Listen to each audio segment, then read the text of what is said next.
Did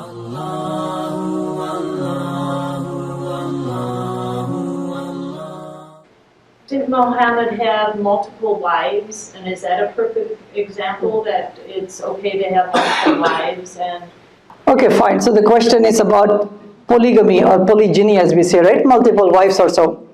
It's important for us to know that before Islam was reintroduced in Arabia in the 7th century, people used to have unrestricted polygyny. People used to have multiple wives, no restriction, by the way. Islam came to give restrictions. There is no religion that I can think of that in their scriptures, not later on by the church or the synagogue or their culture or constitution, there is no religion that I can think of, I could be wrong, that restricts the number of wives. Unrestricted polygamy before Islam, before Islam came to Arabia, women were treated as property, no rights. They were inherited, they were discarded to such an extent it was in the dark ages before Islam came there. Some of the baby girls, they were buried alive.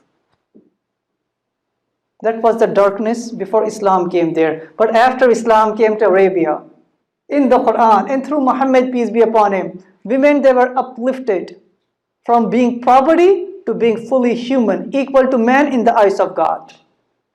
Number one. So it says in the Quran, chapter number 4, verse number 3, that marry 2, 3 or 4, up to 4 by the way. But if you cannot do justice to them, marry only one. So under certain circumstances, in some Islamic states, it is given that option for the Muslim males. But me living in the US, I abide by the constitution. I cannot marry more than one. I have to abide by only marrying one because I have to listen to the rules of the land. So it's really important, even if a man marries more than one, they have to be treating equally to every single wife up to 4.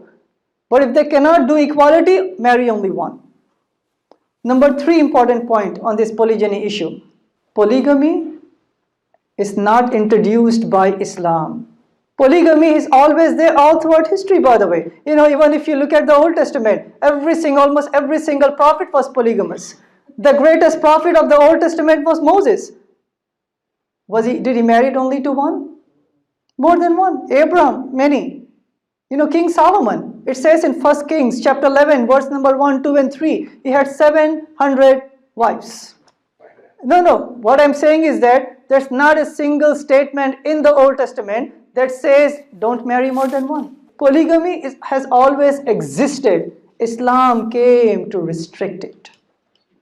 Even when you look at in the US, right? Forget about the Old Testament, the Quran, any religion. Even when you look at the US, according to Chicago Tribune, a poll was taken, a typical American male has 7 extra, either premarital or extramarital affairs, without any restriction.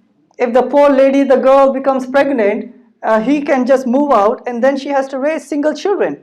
What Islam said is that if you're going to marry more than one, give 100% you are responsible for the children, for the women, for the clothing, share every single necessity.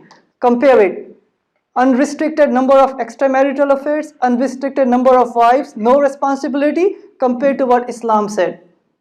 100% responsibility. If you cannot do justice, marry only one.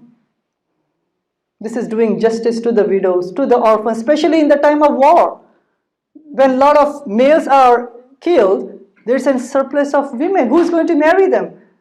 If every single person, we need the warmth of a home, of a spouse, of children. We can give as much money, social security money and food stamps. That's still not family, by the way.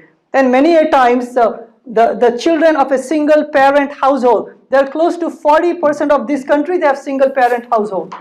And children of the single parent homes, they're more prone to getting sick, more prone to getting dropped out from the high schools. They're more prone to getting into guns and gangs and having lower IQ, and this vicious cycle continues. What is the solution, by the way? The solution Islam gave.